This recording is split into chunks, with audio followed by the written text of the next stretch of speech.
Jack Harlow. The people want to know. The people want to know what's going on with this Jack Harlow album. And I'm gonna tell you, but before I do, you know what you gotta do for me, baby. You got to like and subscribe. Just do it. Just do it. Because listen, you've been watching this channel over and over again and you haven't liked us. You just stop watching the videos if you're not gonna like and subscribe. I'm just saying, you keep coming back, you might as well become a part of the family. Jack Harlow, man, has been catching flack over his latest release. People have slandered and slammed the album. He has come out with mega hits and then he went ahead and put out the album.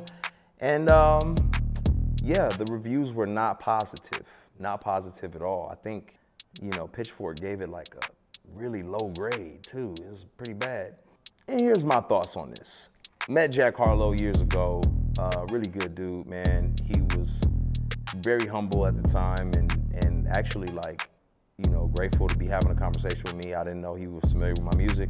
I liked his countenance. I liked his perspective. I listened to his music prior to that and there was a grittiness to it. You know, there was a fresh out the soil kind of perspective to the music. When I listen to his album, I'm reminded, and I know this is a wild comparison, but I'm reminded of a biblical character named Uzziah. King Uzziah was a man of the soil. He dug in the dirt, his hands were dirty. And then as he got more prominent and more incredible things started to happen, he kind of lost touch with that aspect of who he was. And just his confidence and pride took him to a place that he shouldn't have been in. And I would say that's what I feel like, you know, Jack is dealing with right now. People knew him as a man of the soil, as Lil Jack, you know, the homie, the artist they could relate to. And then he overnight became a global superstar. And I think when you rise that fast, the people's expectation of you being close to them and this being, you know, somebody that they could rock with gets tainted. And now they feel like, man, you're out of touch and you're lackluster and you're not a man of the people. You're not speaking the language of the people and you're forcing stuff down their throat and it's shiny and it's not as rough around the edges. And so I think a lot of folks have lifted him up so high and has such great expectations for him that it's very easy for them to pull him right back down. And it's hard for somebody, I mean, for this guy to live up to the expectations of all these people, right? You know, it's like, and so quickly that he, you know, had to go from here to here in, you know, less than 2 years. And so he hasn't even had time to grow into those clothes and to know what it means to fit in all that. I think it was, you know, he got pushed to become or to be seen as one of the greats before he had a chance to really sharpen his weapon and become as amazing as we all believe he can be.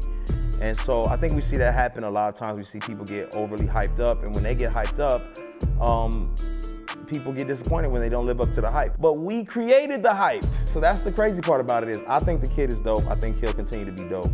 I think if he does not try to live up to the hype of everybody else, but he tries to be who he honestly is and move at the pace that is healthy for him, then he'll be able to create the music that has gotten him this far. I do think the overarching message in it all is this, you know, whether the people hype you up or you hype yourself up, stay in that place that King Uzziah was in before he got too big, too arrogant, too cocky. Stay in that place where you're a man of the people, a woman of the people, where you can connect with them, where you don't think you're better than them, but you actually believe that you're there to serve them, to help them, to encourage them, and you're there for their benefit versus just there to shine.